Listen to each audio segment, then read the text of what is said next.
Olha lá na frente, lá.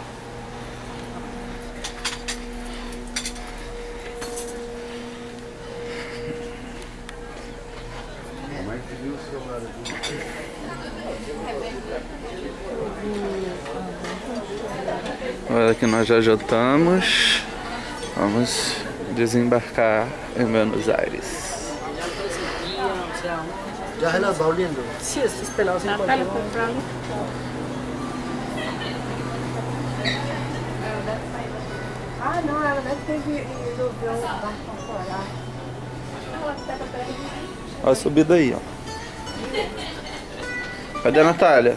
Ah, não sei. Ela foi cagar. Ela parou ali pra pegar o celular dela. Gui, vamos pra Buenos Aires? Que celular? Vamos? O celular dele.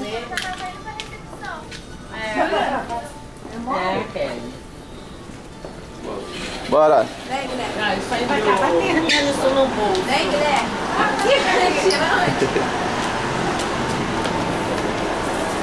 Agora a gente lota o elevador.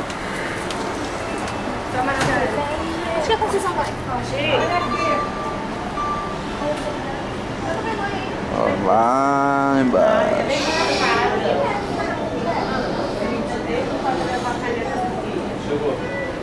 Véi, chegou? Vem, Cadu. Mentiroso. Chegou? Não. Chegou, que hora vai chegar? Chegou. Vem, dá mão. Espera. Ela fica quente, mãe. Não, tá, pensei que ia sair.